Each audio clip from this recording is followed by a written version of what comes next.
Bonjour à toutes et à tous, je suis heureuse de vous retrouver pour ce nouveau numéro de Regard Extérieur, un numéro consacré entièrement à la Libye, ce pays situé en Afrique du Nord est en proie à un chaos. En effet, depuis 2011, entre la révolution par le printemps arabe et la mort du colonel Kadhafi, le pays n'a pas pu se relever. Ici à Paris, ça a été l'occasion d'organiser un colloque autour du thème « L'Union africaine, quel avenir pour la paix en Libye ?» En tout cas, les propos sont clairs. Pour les Libyens, le représentant de la société civile, la France a assassiné le colonel Kadhafi. La Libye a été détruite par la France. Nous avons rencontré des personnes qui sont sur place pour savoir ce que représente la Libye aujourd'hui pour les Africains, mais également dans quel état, dans quelle situation se retrouve le pays. Et puis enfin, on va parler d'un autre sujet aussi, le sujet des migrants en Libye, parce que ceux-ci, on le sait, traversent par la Libye pour arriver en Europe. Vous êtes sur Regard Extérieur, bienvenue sur Canal 2 International.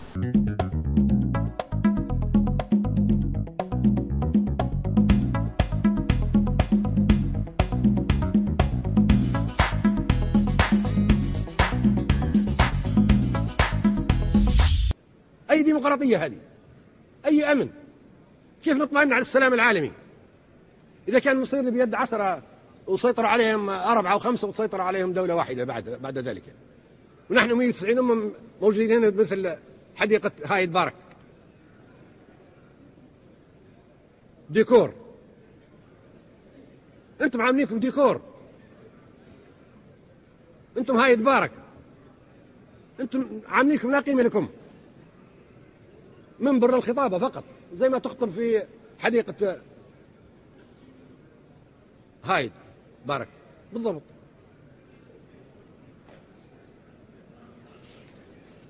تخطب وتمشي. هذا انتم.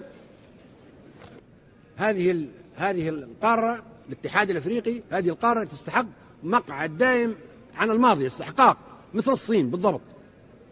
ولا علاقة لهذا الحق بإصلاح الأمم المتحدة.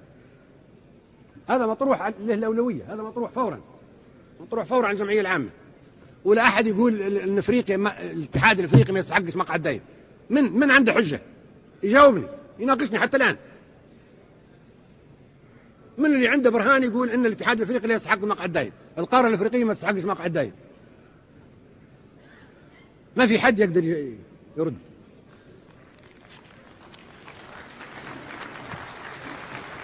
هذا من حقنا لأن احنا حريصين على السلام في العالم، حريصين على مصير العالم، وما نبيش نستهتر بالبشرية، بالجنس البشري بهذا الشكل. Nous attendons toujours que la France présente des excuses à la Libye après les destructions qu'elle a commises dans notre pays. Nous n'avons pas ces excuses, nous nous sommes attendus à recevoir ces excuses qui ne viennent toujours pas. Mais il y a un précédent beaucoup plus grave qui est celui de l'assassinat de Kadhafi, de sa famille et de toute sa tribu. Et je fais partie des gens qui ont l'intention, dans les moments à venir, et qui sont prêts à engager des procédures pour que ces assassinats soient condamnés. Monsieur le Premier ministre, vous avez dit un certain nombre de choses. J'aimerais qu'on revienne d'abord sur ce que représente la Libye aujourd'hui pour le continent africain. La Libye est toujours partie de l'Afrique. C'est une partie essentielle de ce continent. Et dans la prospérité comme dans le bonheur, la Libye reste une partie de l'Afrique.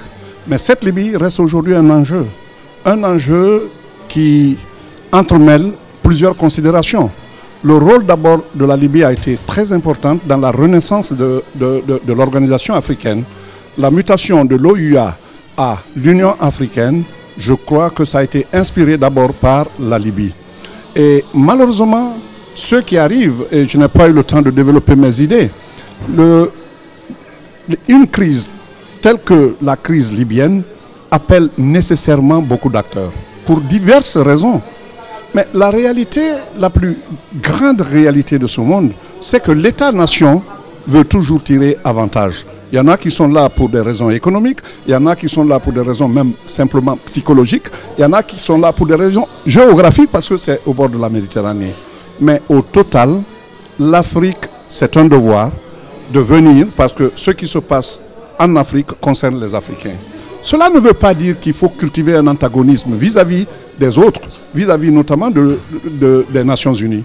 J'ai été sous-secrétaire général des Nations Unies, je connais la charte au bout des doigts et je sais exactement comment la coopération se fait entre le Conseil de sécurité, l'ONU de façon générale et une région.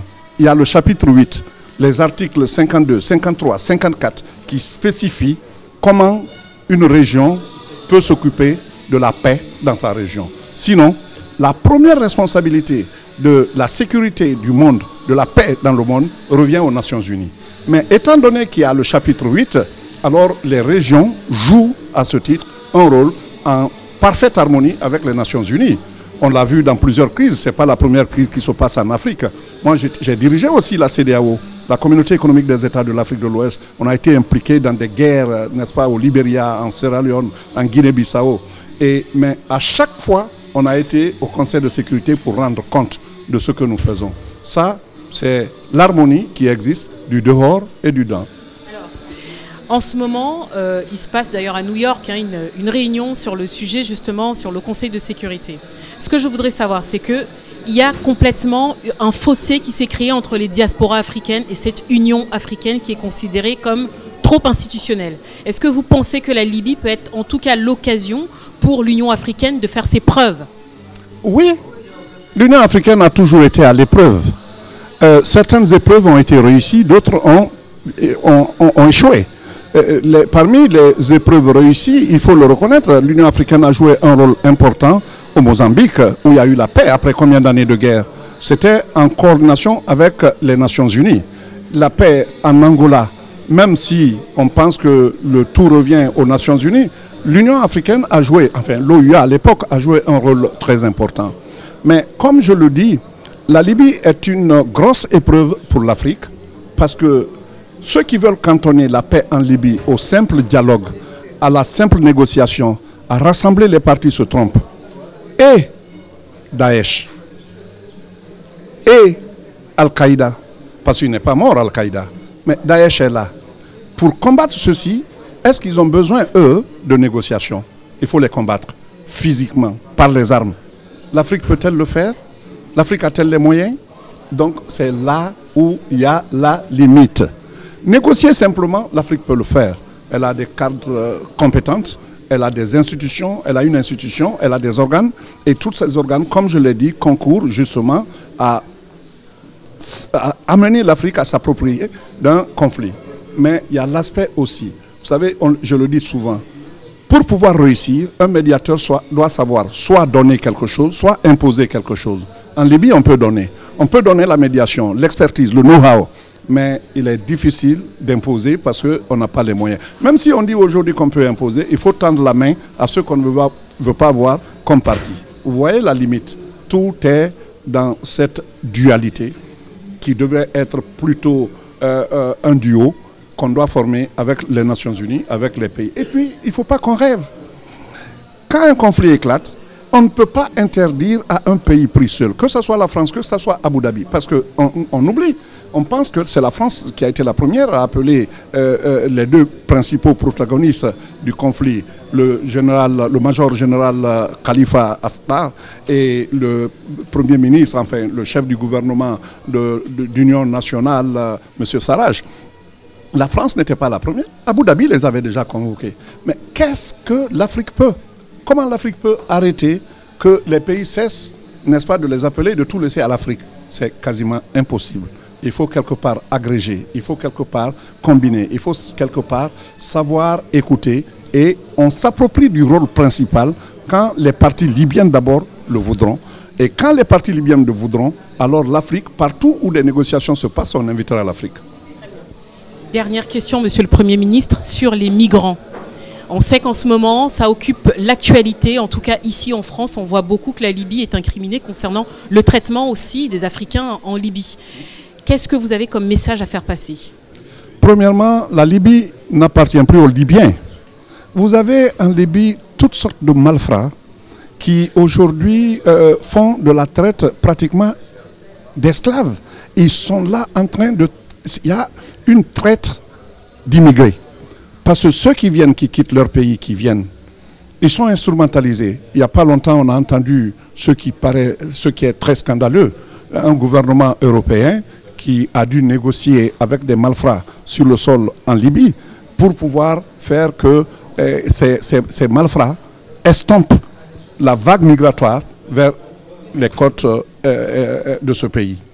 Vous savez de qui je parle. Alors, ça paraît comme scandaleux, mais ça veut dire déjà que ces malfrats qui sont là, ces gens qui sont sans loi et sans foi, qui profitent de la faiblesse des êtres humains pour pouvoir s'enrichir, ça commence d'abord par ça. Deuxièmement, il y a la responsabilité aussi des pays d'où ils partent. Parce que quand vous n'avez plus les moyens, ou beaucoup partent, c'est parce qu'ils ne savent plus à quel sens se vouer. On oublie très souvent qu'il y a 2 jeunes Guinéens qui sont rentrés, n'est-ce pas, par les trous des trains d'avion pour aller en Belgique. Ils ne savaient même pas ce qu'ils allaient trouver là, mais ils savaient qu'il y avait la mort quand même. Parce que quand vous allez là où il n'y a pas d'oxygène, alors vous avez toutes les chances de mourir avant d'aller. Ils sont allés. On a eu des cas flagrants comme ça. Et aujourd'hui, c'est des milliers et des milliers, sinon des millions de personnes qui fuient soit la guerre, soit la famine, soit la misère, soit l'absence de travail et qui vont braver l'océan. La Méditerranée est devenue un tombeau, c'est devenu un cimetière même, je peux dire. Pour que cela cesse, il faut véritablement prendre chacun de ces problèmes à son juste niveau et essayer de les résoudre. Mais il ne faut pas oublier aussi que l'immigration a été la trame de l'humanité. Si c'est vrai que l'homme est né, n'est-ce pas, de 2 personnes, comme le croient les religions, et je suis aussi croyant, ou né d'un petit groupe qui s'appelle, n'est-ce pas, les onimidés, les premiers onimidés qui sont en Afrique, et c'est reconnu par tous les scientifiques, et il faut reconnaître que c'est ce petit groupe qui s'est multiplié à travers le monde. Le changement de teint dû à la mélanine, on sait comment c'est venu. Mais donc l'immigration est une constante. Souhaitons simplement que ce ne soit pas une immigration forcée. Les hommes ont quitté un continent pour l'autre. Il y a eu le continent de départ, c'est l'Afrique. Tout le monde s'accorde là-dessus. Mais tous les continents qui ont reçu sont, n'est-ce pas, ils les ont reçus simplement parce qu'il n'y avait pas à discuter. Ils sont venus, ils étaient les premiers à s'installer. Qui se rappelle que les Russes viennent de Suède? Ce sont des Nordiques. Hein? Russes, ça veut dire les Russes. Les Russes ont quitté la Scandinavie pour aller s'installer en Russie et ils ont porté ce nom. Quand les Romains protégeaient leurs frontières, n'est-ce pas, de tout ce qu'ils considéraient à l'époque comme barbares, le groupe germanique qui comprenait les Francs, qui comprenait les Alamans, c'était l'ethnie allemande, qui comprenait l'ethnie angle, et qui comprenait bien d'autres ethnies aussi. Alors, ce moment est révolu. On savait que Rome ne pouvait pas réussir à ne pas permettre à ces gens de s'installer là où ils sont aujourd'hui. L'immigration est un mouvement perpétuel, mais pas l'immigration dramatique. Là, on peut y mettre fin.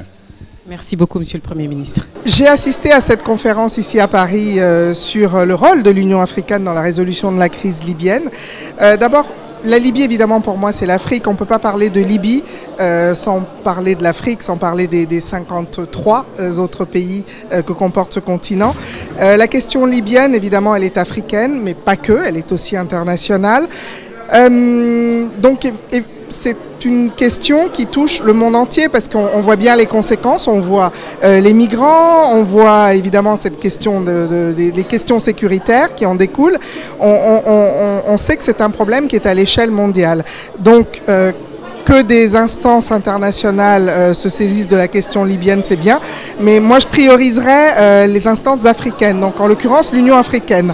L'Union africaine, comme l'a dit un des intervenants tout à l'heure, doit agir et peut agir, mais pour ça il faut évidemment qu'il s'émancipe, qu'elle s'émancipe, c'est l'Union, qu'elle s'émancipe en prenant à bras le corps cette question qui est africaine avant tout. Parce que pour prendre une métaphore très africaine, on lave son linge sale en famille. Voilà, moi j'ai envie de dire ça, j'ai envie de dire que la crise libyenne va se régler avec les Africains et par les Africains. C'est évidemment en étant unis, parce qu'aujourd'hui il n'est pas question de... Déjà on est le continent le plus frontiérisé, je ne sais même pas si ce mot existe, mais on est le continent où il y a le plus de frontières, on est le continent où la jeunesse a le plus grand mal à voyager. Moi je croise des jeunes dans l'exercice de mon travail qui ont envie de bouger, et pas simplement d'aller vers le nord, simplement de bouger du sud vers le sud. Donc ça veut dire abolir toutes ces barrières, toutes ces frontières qui font qu'aujourd'hui un Africain subsaharien a du mal à se retrouver par exemple ailleurs, sur le continent. Donc je pense que c'est ça, c'est une question qui est évidemment essentielle, c'est une solution qui va être d'abord africaine parce qu'elle concerne les Africains, et je pense que la résolution de la crise libyenne sera un bienfait pour toute l'humanité, parce que de toute façon aujourd'hui les conséquences sont mondiales. La déclaration qui s'ensuit de cette rencontre de la CEL Saint-Cloud reconnaît que la solution sera nécessairement politique. Elle enjoint les partis à s'abstenir du recours à la force hors cadre de la lutte anti-terroriste. Elle réaffirme la feuille de route, qui est celle de l'accord de Chirac du 17 décembre 2015, et enfin, surtout, s'engage à la tenue d'élections présidentielles et parlementaires. C'est une étape importante, il est impossible de le nier. Mais l'Union africaine est évidemment légitime pour s'associer et peser dans la gestion de la crise libyenne. Le président a d'ailleurs réitéré, dans ce même discours de la semaine dernière, sa volonté de travailler avec l'ensemble des acteurs essentiels, je cite, que sont les organisations régionales et sous-régionales. Toutes les propositions de solutions concrètes, avec une feuille de route claire et des engagements tenables, contribueront à une sortie de crise. Je ne vais pas disserter sur la manière dont l'Union africaine peut participer à la sortie de crise en Libye. Vous le ferez bien mieux que moi. En revanche, je voulais juste insister sur un point. Il me semble que toute solution durable, au-delà de l'éradication du terrorisme, au-delà de la dissolution des réseaux de trafiquants, au-delà de la solution sécuritaire, passera par la construction d'institutions fonctionnelles, d'un État de droit solide et fort, au fond d'un État, indissociable d'un retour de l'unité nationale et de la paix. La Libye représente un désespoir total et puis un crève-cœur, parce que moi j'ai été 3 fois en Libye, je connais le pays comment il était, et aujourd'hui quand on voit comment ce pays est écrasé, je suis très triste et j'aimerais bien que les choses repartent et que tout le monde, toute la communauté internationale, mais pratiquement d'abord les pays africains et l'Union africaine se mettent sur la table pour régler ce problème, parce que le problème libyen est d'abord africain. Ce n'est pas européen, ce n'est pas américain, c'est africain. Les Africains doivent se mettre ensemble pour trouver des solutions pour régler ce problème. Très bien. Est-ce que vous pensez que l'Union africaine, clairement, peut apporter des éléments de réponse en termes de stabilité? Oui, je pense que l'Afrique est capable. Mais d'abord, je ferai une proposition à monsieur le secrétaire général des Nations Unies, qui est le nouveau venu, qui est un connaisseur de l'Afrique, qui est un fin observateur, qui connaît l'Afrique, qui a voyagé beaucoup longtemps en Afrique. Il faut maintenant des observateurs des Nations Unies qui sont africains. Kobler a été nommé, il a fait un travail qui n'a pas pu y arriver. Il faut maintenant prendre la mesure, prendre des Africains qui sont des personnes de ressources. Nous avons aujourd'hui dans la salle ici un certain monsieur, qui est monsieur Kouyaté, qui a été une personne extraordinaire, qui a géré la crise en Somalie. C'est un diplomate fin gironais. Il y a d'autres. Il faut maintenant donner la responsabilité et la mission aux Africains de régler les problèmes africains. Je pense que ça sera très bien. Est-ce que vous avez des exemples de réussite de l'Union africaine en termes de stabilité? Oui, vous savez, c'est toujours un problème. On parle souvent que des situations difficiles, mais il y a aussi des réussites. Vous savez, nous avons connu les pays qui ont eu des problèmes difficiles au niveau interne. La Guinée, mon pays, a connu des problèmes de dictature et aussi de problèmes militaires. L'Union africaine était très engagée pour aider l'Afrique, à la Guinée à se retrouver. Et d'autres exemples dans d'autres pays, la Somalie. Aujourd'hui, on parle de Rwanda et de Burundi. L'Union africaine travaille pour résoudre les problèmes au Rwanda, il y a d'autres solutions aussi. Parce qu'on a connu aussi des problèmes de famine et autres. L'Union africaine s'est complètement mis dedans pour résoudre des problèmes. Enfin, on parle souvent des difficultés, mais on ne parle pas des réussites. Donc voyons, on doit parler maintenant des réussites africaines. Et ce dont je suis sûr, le problème de Libye ne sera jamais réglé par d'autres personnes que par des Africains.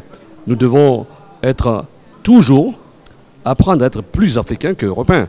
Parce que nous sommes Africains, nous devons être fiers de notre culture.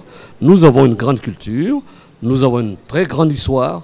Les Africains peuvent se soutenir, les Africains peuvent s'entendre, les Africains peuvent communiquer, les Africains peuvent créer des surprises, les Africains peuvent résoudre leurs problèmes. Très bien. Et le fait que ça se passe à Paris, vous pensez que c'est un élément de réponse ? Non, si, c'est très bien. C'est toujours bien de conjuguer les efforts ensemble avec toutes les personnalités, avec les étrangers, avec les diasporas. L'Afrique est en France parce que, vous savez, il y a beaucoup de diasporas en France. Donc, si on fait une réunion sur l'Afrique en France, c'est toujours payant. Mais alors, qu'est-ce qu'il faut faire après? Il faut qu'on ait la capacité de prendre des résolutions, les études qu'on a fait ici, impacter les décisions qu'on a prises pour relayer au niveau de la Commission économique africaine pour qu'on puisse tout à fait adhérer à des choses qu'on a défendues, qu'on a décidées, qu'on a proposées pour l'Union africaine. Mais l'Union africaine doit avoir une chose. La diaspora est importante. Il faudrait ouvrir aujourd'hui un panel à l'Union africaine pour que les diasporas siègent, pour que demain, quand il y a des résolutions ou des contacts ou des réunions à l'Union africaine, qu'il y ait 5 représentants ou 10 représentants de la diaspora pour dire ce qu'on nous pensons. Parce que nous avons aussi la volonté de contribuer à la grandeur de l'Afrique, à l'émergence de l'Afrique. Donc il faut que la diaspora apporte sa voix. Il y a des étudiants qui ont étudié ici, ils ont la connaissance, ils ont l'expérience. J'ai étudié dans ce pays, je travaille aujourd'hui au ministère des Finances. Nous avons la possibilité d'apporter une certaine contribution. La diaspora doit être citoyenne, la diaspora doit être contributive, avec des propositions tout à fait avancées qui peuvent avancer l'Afrique. L'Union africaine peut s'associer, elle peut trouver des idées pour amener certains acteurs, je veux dire, à aller vers un processus politique. Il faut connaître aussi le contexte de la Libye. La Libye a été quand même pendant 42 ans assez revêche vis-à-vis des organisations internationales. Et je pense que l'après-révolution doit nécessairement amener la Libye à se refamiliariser avec les organisations internationales, à se mettre à une table de négociation, à savoir négocier. Voilà, c'est tout ce travail que l'ONU doit faire. C'est amener petit à petit, je veux dire, des acteurs qui n'ont pas du tout, qui ont même été effrayés pendant une époque par des organisations internationales, de se familiariser à nouveau avec les instances internationales. Ça, c'est essentiel, je veux dire, pour la réhabilitation de la Libye. Bon, l'ONU a commis des erreurs, on le sait. On le sait par le passé. Moi, je l'ai dit là tout à l'heure au cours de la table ronde, il y a eu des erreurs qui ont été commises. On les a actées, on les connaît, etc. Le nouvel envoyé spécial réfléchit aujourd'hui à un élargissement des acteurs qui n'ont pas été malheureusement associés précédemment par les autres envoyés spéciaux. Donc c'est quand même une nouveauté. Donc si l'Union africaine veut s'associer pour essayer de donner une impulsion à certains acteurs pour s'associer à un processus politique, je pense que l'Union africaine est la bienvenue. Mais elle doit faire cela en accord avec l'ONU. Je veux dire, l'Afrique a un rôle à jouer, forcément, je veux dire, avec l'immigration, avec tous ces problématiques-là.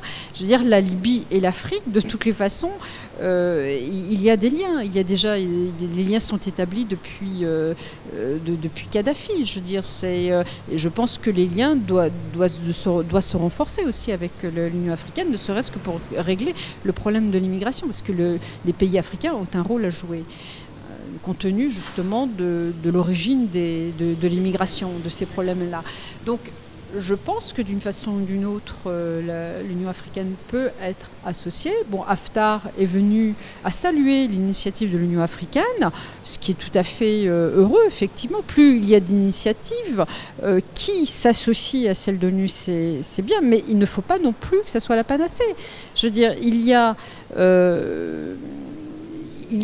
si l'Union africaine a des idées, c'est très bien, mais réunir constamment, je veux dire, des acteurs sans consultation avec l'ONU, etc. Bon, je veux dire, ça ne peut malheureusement que casser un processus politique. Emmanuel Macron a été le premier à dire, bon voilà, c'était quand même une erreur, quoi. Je veux dire, il l'a reconnu. Il a dit que c'était un désastre, que cette guerre était un désastre. Donc, finalement, je pense que beaucoup de Libyens ont entendu, je veux dire, ce qu'a dit Emmanuel Macron. Il reconnaît que finalement, le résultat de cette intervention est un véritable désastre. Donc je pense qu'à travers ce genre de déclaration, Emmanuel Macron a déjà fait ses excuses. Il me semble. Moi, je l'ai interprété comme ça en tous les cas. Je suis vraiment ravie de vous interviewer parce que moi, je vous suis sur les réseaux sociaux. Je sais que vous êtes super active. Vous êtes une des femmes très importantes dans la diaspora africaine. À Paris, vous êtes engagée politiquement. Et là, aujourd'hui, vous avez assisté à ce colloque sur l'Union africaine et la Libye. Première question, qu'est-ce que ça vous évoque, la Libye ? Comme l'ont dit les intervenants, la Libye évoque l'Union africaine. Donc l'Union africaine fait appel au continent africain et avec toute cette administration qui est en cours en ce moment. Donc d'ailleurs, ça tombe à point nommé puisque hier et avant-hier, j'ai passé 2 jours au Parlement européen où j'ai assisté à la commission Union européenne-Afrique en vue du prochain sommet qui se déroulera du 27 au 29 novembre à Abidjan. Donc oui, c'est pas peu dire par rapport à l'Afrique et sur le fait de la politique internationale à avoir au niveau des États pays, des États membres et au niveau des États représentatifs au sein de l'OCDE, tout comme de l'Union africaine. D'accord. Est-ce que vous pensez que l'Union africaine peut être vraiment efficace dans la stabilisation de la paix dans la Libye ? Oui, et l'ancien ambassadeur, je crois, de Guinée l'a aussi rappelé lui-même. Donc oui, pour moi, à mon sens, l'Union africaine pourrait effectivement être très efficiente dans cette recherche de la paix. Une autre question, ça concerne les migrants. On en parle un peu plus, on le voit beaucoup en Occident, les migrants, et puis la façon dont les Africains sont traités en Libye. Est-ce que vous avez un message à faire passer ? J'ai effectivement un message, mais qui est d'un autre ordre, parce que, pardonnez-moi de le dévoiler ici, je suis l'une des candidates officielles à la candidature du parti Les Républicains, donc un parti de droite en France. Et dans ce cadre-là, j'ai plusieurs propositions, dont l'une qui touche à l'immigration et particulièrement aux flux migratoires. Moi, je prône l'impatriation économique et que l'État français, puisque moi je suis de nationalité française et de parents camerounais, mais je n'ai pas la double nationalité, je prône l'impatriation économique. Donc que l'État français mette une vraie politique à ce sujet, de manière à permettre à certains de ces ressortissants de l'extérieur, qui sont dits de la diaspora installés en France ou partout dans le monde, de pouvoir retourner dans leur pays avec un emploi. Mais pour cela, il faut des accords de coopération avec l'autre pays, de manière à ce qu'ils puissent être à même de recevoir leurs ressortissants qui se réimpatrient sur le territoire. D'accord. Donc vous avez parlé de 2 choses. D'abord, vous vous présentez à la présidence des Républicains. C'est une première. Vous êtes donc une femme politique africaine en France. Mais le message pour vous concerne uniquement la France, en ce qui concerne les migrants. Mais qu'est-ce que vous dites à ceux qui sont au pays, par exemple, qui sont au Cameroun, qui sont en Libye, qui sont au Gabon, qui veulent, par exemple, eux, venir en France parce qu'ils se disent que c'est l'Eldorado ? L'Eldorado est en Afrique, l'Eldorado est chez soi. On peut sublimer quelque chose qui semblerait au départ être une difficulté, qui semblerait être un obstacle ou qui semblerait être mal approprié. C'est à vous qui êtes l'artisan de pouvoir en faire quelque chose de beau et de quelque chose de prolifique. Donc restez chez soi parce que de toute manière, il a toujours été dit, j'ai toujours entendu dire que l'Afrique est le berceau de l'humanité. Et aujourd'hui en Afrique, qui compte 54 pays avec le Sud-Soudan, dont 23 de ces 54 pays sont l'Afrique francophone. Sur la zone Afrique subsaharienne, c'est celle qui concentre les plus grandes richesses mondiales au niveau minéral, naturel, au niveau maraîcher et divers et variés. Et donc cette Afrique francophone, elle a tout à y gagner. Mais moi, la Libye, c'est des souvenirs, on va dire, très forts parce que je me souviens qu'il y a quelques années, Kadhafi était venu à Abidjan. J'étais gosse à l'époque et ça avait été quelqu'un de charismatique qu'on avait vu à la télé. Et puis surtout, on sait que l'Union africaine a été fondée à Sirte. Après 63, bien sûr, à Addis Abeba, il y a eu une deuxième naissance de l'Union africaine, donc grâce à Kadhafi. Bon, aujourd'hui, il a été assassiné, donc effectivement, on l'a un peu oublié. Mais tout cela montre bien que ce pays appartient, mais de manière totale à l'Afrique et a été contributrice à divers égards au niveau des différents pays africains. Donc pour moi, la Libye, c'est l'Afrique, point final. C'est aussi un pays où la femme a été libérée très tôt. Et aujourd'hui, on est plutôt dans l'inverse, comme on l'a rappelé lors de ce colloque. Il y a une espèce de retour des femmes libyennes dans une espèce de Moyen-Âge. Et donc, je crois que c'est vraiment important qu'on ait pu faire ce colloque-là parce que ça permet justement de relancer le processus au service et au secours de la Libye. Parce que c'est une impérieuse nécessité de soutenir cette initiative de l'Union africaine comme médiatrice de la crise libyenne, comme on l'a rappelé lors du colloque. La Libye, c'est l'Afrique, donc il est important que les instances officielles africaines s'emparent de cette question urgentissime parce que c'est le chaos en ce moment en Libye. J'ai trouvé très intéressante l'intervention de M. Breni, qui est président du Haut Conseil des villes et des villages et des tribus en Libye, parce que je trouve qu'il faut à un moment donné reconnaître lorsqu'on laisse un pays dans de telles conditions. Et il l'a très bien souligné, c'est la faute, je reprends ses propos, de l'OTAN et des institutions internationales. Donc aujourd'hui, qu'est-ce qu'on fait? Est-ce qu'on revient, on reconnaît et du coup on prend les choses en main pour réparer? Ou est-ce qu'on laisse comme ça? Je trouve ça très, très humain de sa part de venir partager ce constat. Et ensuite, j'ai trouvé aussi très intéressante l'intervention de mon ancien Premier ministre, M. Lansana Kouyaté, qui a réussi à vraiment résumer et à dénoncer l'intervention des organisations internationales sur une problématique africaine. Donc voilà. L'Union africaine peut effectivement apporter une réponse concrète à cette problématique de la paix en Libye, si effectivement, comme l'avait dit l'un de nos intervenants dans la salle, il est en première ligne des décisions qui sont prises en ce qui concerne justement le continent. Donc un colloque comme celui-ci est très important parce qu'il montre que d'une part la diaspora se soulève et tient à pointer du doigt les problématiques qui concernent son continent, mais c'est quand même une problématique qui concerne la sécurité même internationale, puisque aujourd'hui ce qui se passe, la déstabilisation de la Libye, impact aussi sur la sécurité, sur les stratégies de géopolitique et la sécurité internationale. Donc il est important que l'Afrique, à travers ses ONG ou ses organisations, appelle l'Union africaine à prendre ses responsabilités en prenant justement les décisions qui importent, les décisions qui s'imposent. Voilà. Donc je pense que ce soir, avec la mobilisation que nous avons eue, notre appel aura été plus qu'entendu. Voilà, merci. La question de la Libye est une question ô combien importante. On vient de le voir à travers les différents intervenants. D'abord, le président du Haut Conseil des tribus libyennes l'a dit clairement, la France doit demander des excuses au peuple libyen pour la destruction et pour l'assassinat du colonel Kadhafi. À côté de cela, comment reconstruire un pays en guerre? Est-ce que effectivement aujourd'hui l'Union africaine peut jouer un rôle dans la stabilisation et la paix dans le pays? Pour cela, les avis sont un tout petit peu mitigés. Certains parlent, pour d'autres en tout cas, parlent effectivement d'un rôle efficace que doit jouer d'ailleurs, que l'Union africaine doit s'imposer.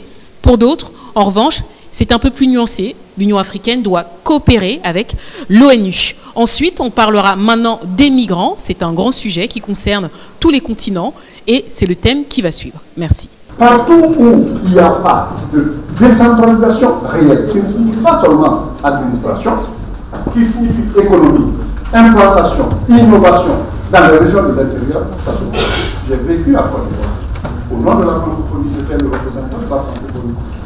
La cause de la crise ivoirienne, c'est parce que le Nord était littéralement marginalisé. Au Mali, ça s'oppose depuis des années. Le Nord marginalisé. Chaque fois que vous prenez des dissensions comme ça, une scission entre une zone et la zone de la capitale, c'est parce que la zone de l'intérieur a été totalement ignorée. Corrigeons cela. Corrigeons cela. Les mouvements migratoires, enfin, ceux qui sont là, mais je crois que quand vous prenez le calvaire que vivent les gens, et M. Tianon l'a dit, je crois, ceux qui sont, ceux qui partent sont, vous avez parlé de pauvreté, c'est pas généralement les pauvres qui partent. Ce ne sont pas les plus pauvres, c'est ce que disait absolument. Mais ce sont les plus désespérés.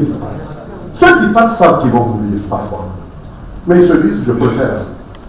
Parce que là, je n'ai pas de parents, si je meurs, ça vaut mieux que de rester dans des familles de 10 personnes, 15 personnes, où je me sens pratiquement seul. Avec d'autres. Dans les familles africaines, vous avez parfois 10 personnes à la charge d'une seule personne. Qu'est-ce qu'on fait de cela? Il s'agit d'étudier à fond pour que la charge soit repartie. Les États qui luttent contre la corruption, on lutte contre la corruption de 2% de la population parce que ce sont les fonctionnaires contracts. Mais et la corruption qui est d'origine sociale? Il y a moins. Ouvrons les yeux. Soyons sûrs que nous avons des lacunes qu'il faut combler. Avec ça, probablement, il y aura, parce que le phénomène de la migration, ça va du simple au plus complexe. Eh bien, les pays africains, c'est le manque de développement. Le manque de décentralisation. Mais vous avez aujourd'hui toute une bande de gens qui sont un réseau, des trafiquants, n'est-ce pas, qui longent, qui sont en Libye, qui sont un peu partout, des gens qui sont sans état d'âme et qui exploitent. Que font les grands pays pour traquer, n'est-ce pas, ces gens-là qui sont totalement, qui hors de l'humanité? Il y a les guerres qui causent l'immigration. Que fait-on pour arrêter ces guerres? En fait, je vous dis tout simplement que nous devons prendre les choses au sérieux. Voilà. Quelles sont nos faiblesses? On ne soigne rien qu'on ne sache. Et pour soigner, il faut savoir. Merci beaucoup. Moi, souvent, en tant qu'Africaine, j'ai parfois mal à mon Afrique. Alors, j'ai pas mal à mes frères et sœurs africains.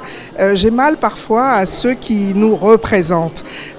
J'ai du mal, personnellement, à mon petit niveau, à comprendre pourquoi on n'arrive jamais à faire cause commune pour défendre nos intérêts. Que nos enfants meurent par centaines de milliers, de millions, parce qu'on ne sait pas dénombrer les corps qu'il y a dans la Méditerranée, qui est un cercueil, qui est un tombeau.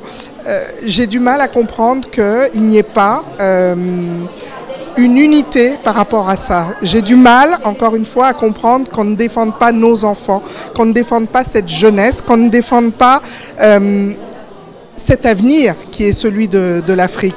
Parce qu'il faut savoir quand même que parmi les personnes qui meurent, ce ne sont pas les plus faibles, ce ne sont pas les plus démunis, ce sont les forces vives qui partent, décident de prendre la mer, décident de prendre la route, comme on dit au Cameroun, puisqu'on est sur Canal 2, d'aller se chercher.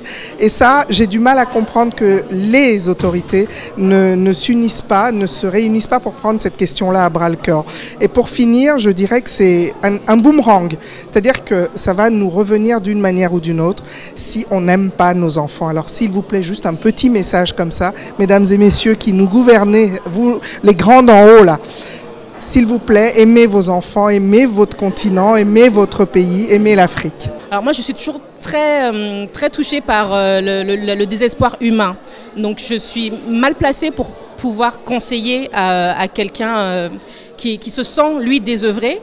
Mais par contre, voilà, moi je suis une sœur africaine et je conseille à tous les Africains qui nous regardent, ne traversez pas la mer dans ces conditions horribles. Il y a d'autres solutions et on peut construire l'Afrique. Et nous, ici à la diaspora, on se bat aujourd'hui pour vous redonner les moyens et pour vous accompagner, voilà, pour venir aider nos frères et sœurs en Afrique pour ne pas risquer leur vie dans cette traversée.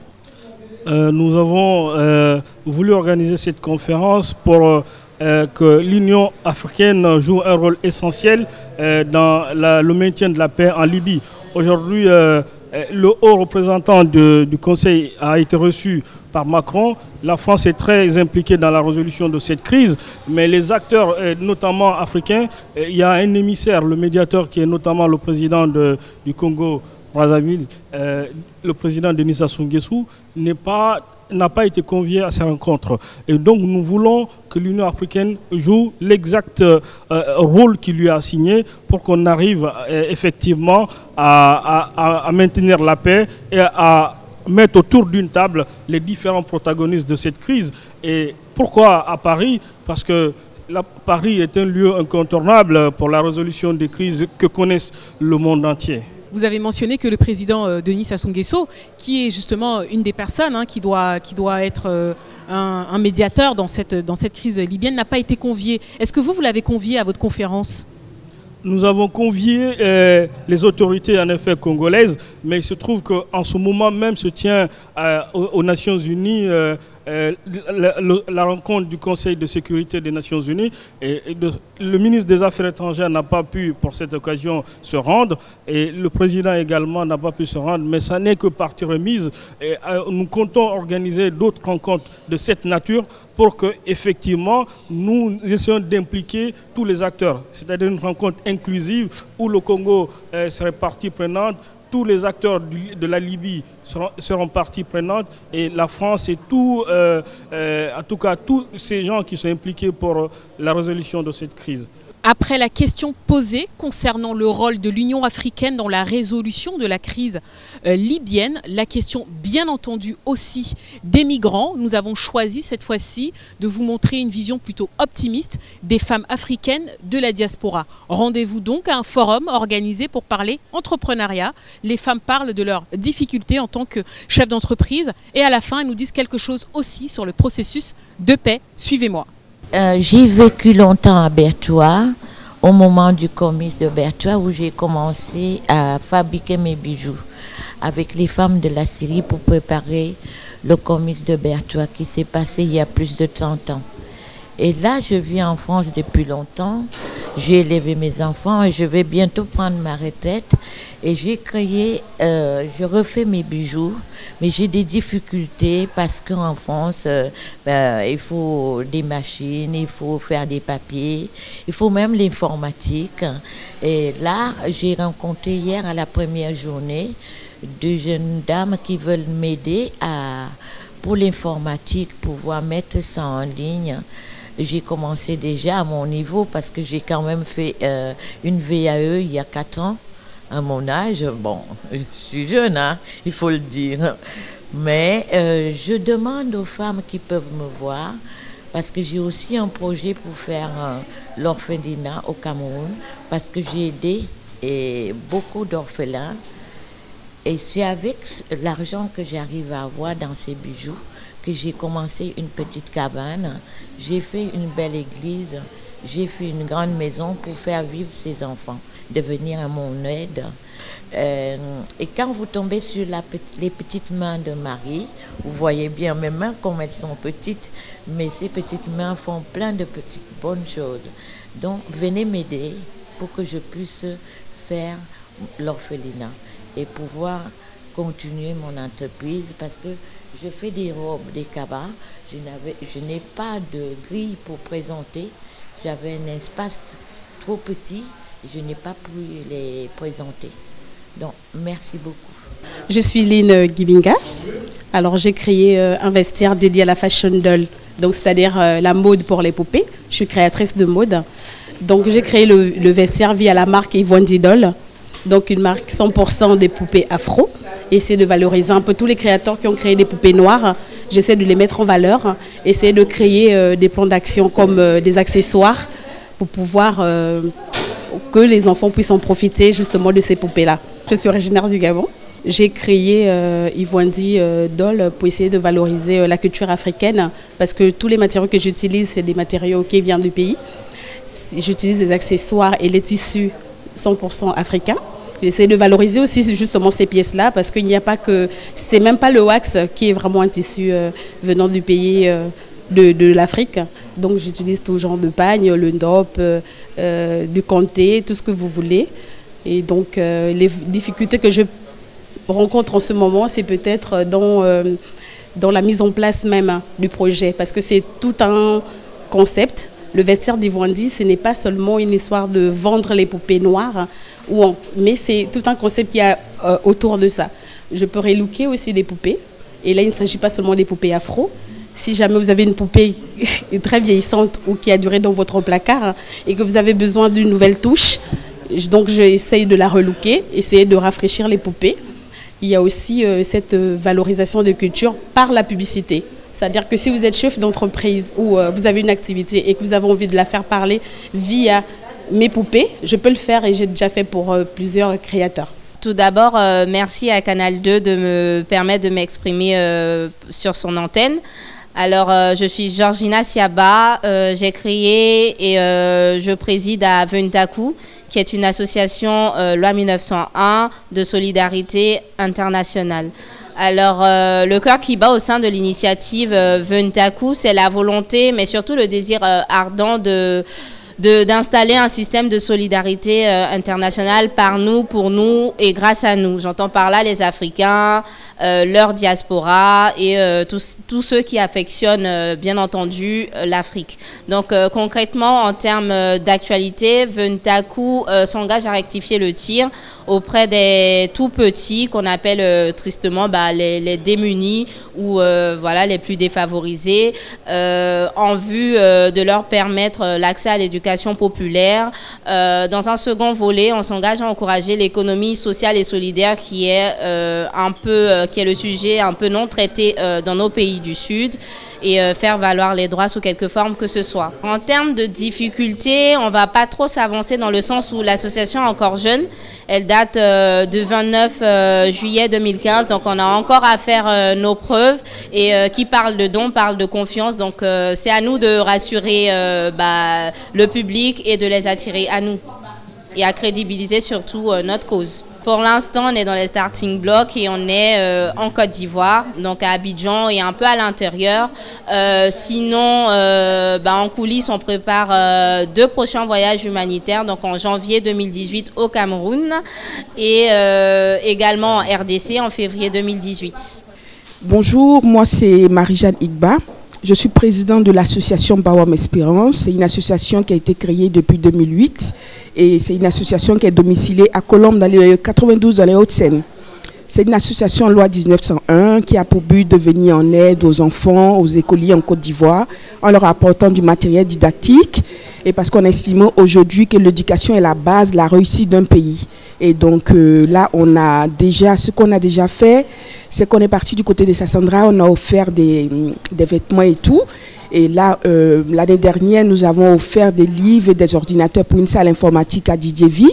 Et là, en ce moment, notre projet, c'est-à-dire ce qu'on est en train de monter là, on a lancé un événement sur Facebook, un solar park pour étudier la nuit. C'est-à-dire qu'il y a un jeune Ivoirien qui a conçu un sac qui marche avec le panneau solaire.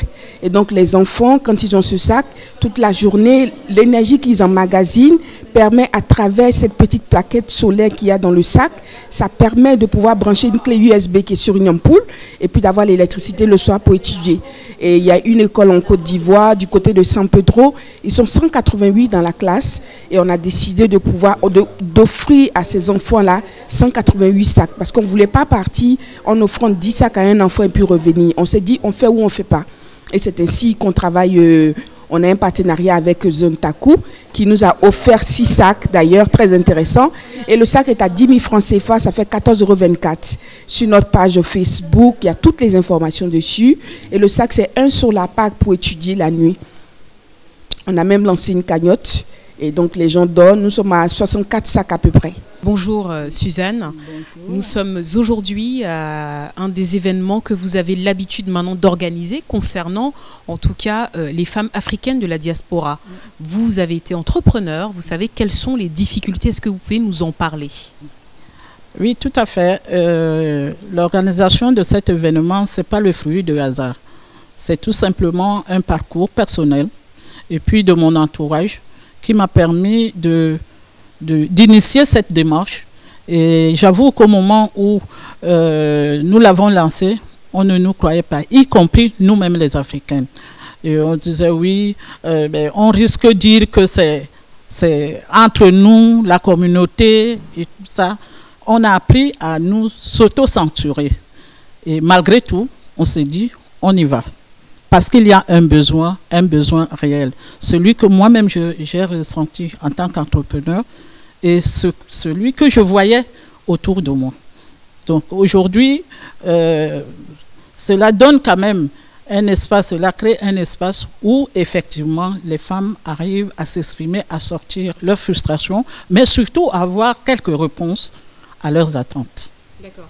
Est-ce que vous pouvez dire juste une difficulté en général quand on est femme africaine, entrepreneur de la diaspora, qu'on rencontre quand on est par exemple à Paris? Déjà quand on est femme, c'est pas facile de créer. Quand on est femme noire, africaine, immigrée en France, c'est pas évident. La première difficulté, c'est qu'on est très souvent mère. Et concilier la vie familiale et la vie d'entrepreneur, parce que quand on est salarié, on sait à quelle heure on commence et on sait à quelle heure on s'arrête. Quand on devient entrepreneur, la donne change.